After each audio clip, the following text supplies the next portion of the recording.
Eudaimanya, systems and frameworks to improve habits, mind, and life.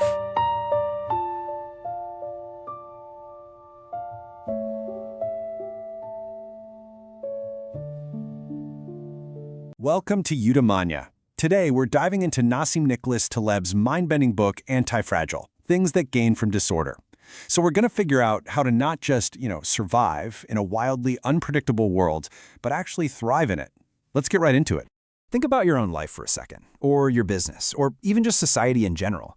We have this deep, innate desire to slap a giant handle with care warning label on pretty much everything, right? We naturally just want to protect ourselves and our systems from any kind of difficulty, shock, or randomness. It's human nature. But here's the problem.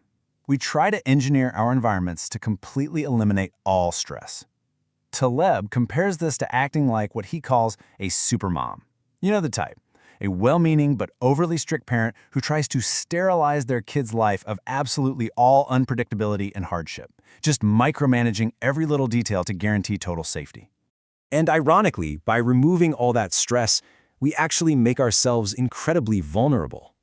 It creates this illusion of absolute safety, which hides some catastrophic risks. Why? Well, because the real world outside of that perfectly engineered bubble is inherently chaotic. You literally cannot control it. So instead of being terrified of that chaos, Taleb offers this absolutely brilliant shift in perspective. He writes, "The wind extinguishes a candle and energizes fire." Let that sink in. Just like the wind fuels a roaring blaze, uncertainty and stress can actually be used to make certain things much, much stronger. And that brings us to the core thesis of the entire book, the antifragile. Now, this is the exact opposite of fragile.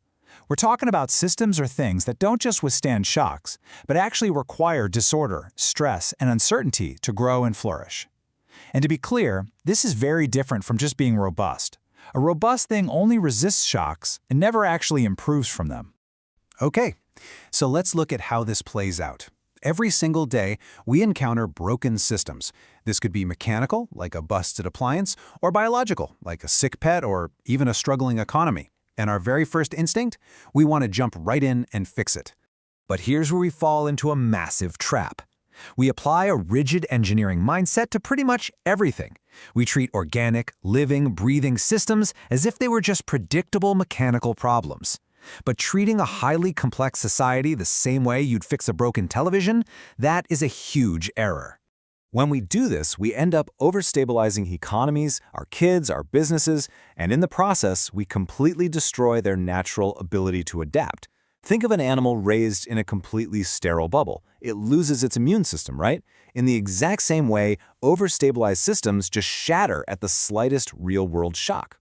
The crucial difference you have to understand is that organic systems fundamentally require stressors to survive, while mechanical systems just wear down. Think about it. Lifting heavy weights actually builds muscle, but running your washing machine 100 times?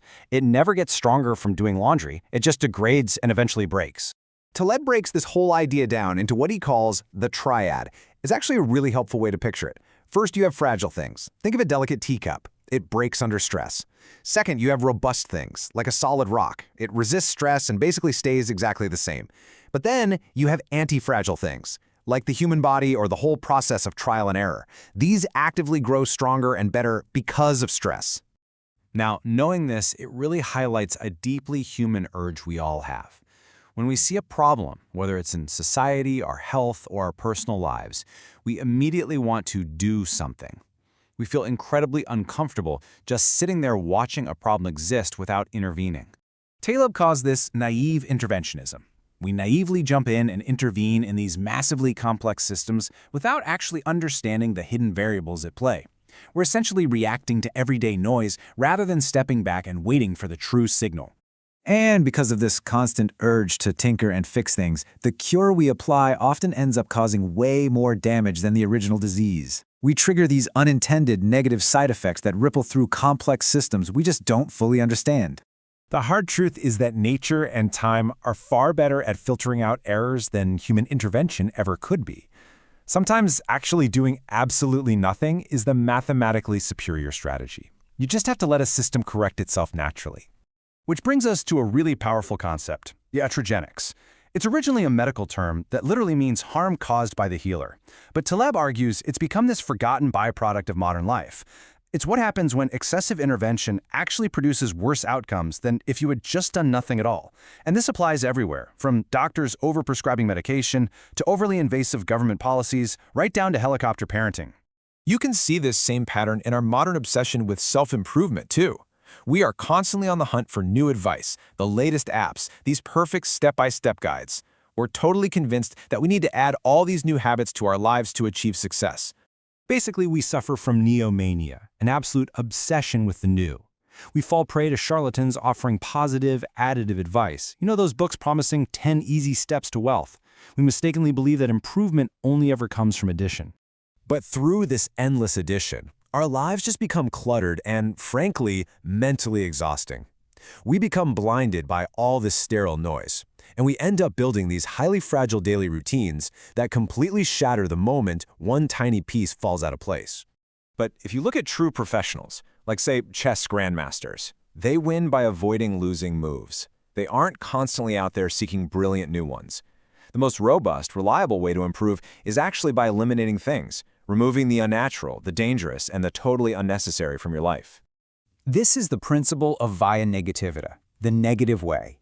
We improve our systems, our knowledge, and our lives much more reliably through subtraction rather than addition. Think about it: avoiding bad debt, dropping a toxic habit, or just choosing to ignore the daily news cycle. These are purely anti-fragile strategies.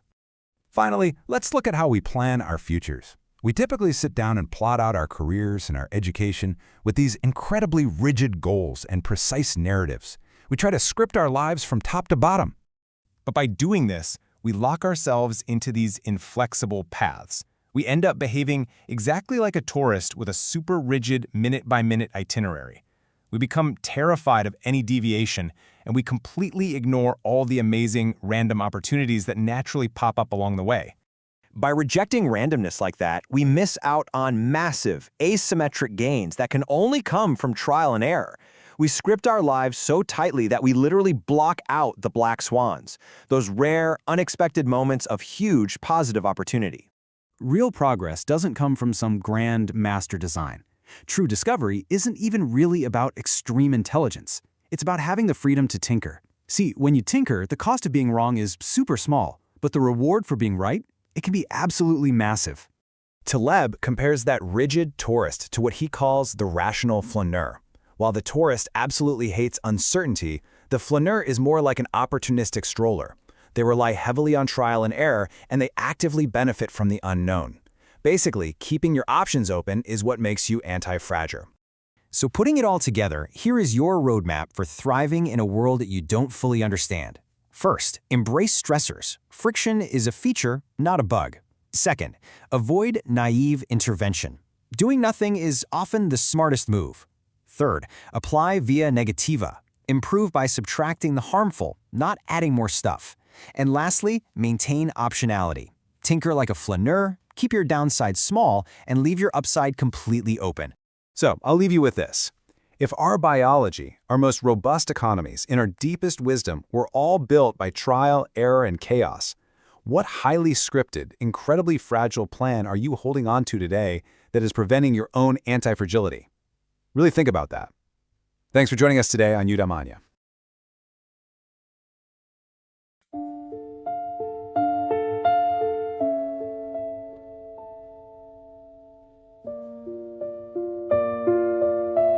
If this video was useful, give it a like, subscribe, and share.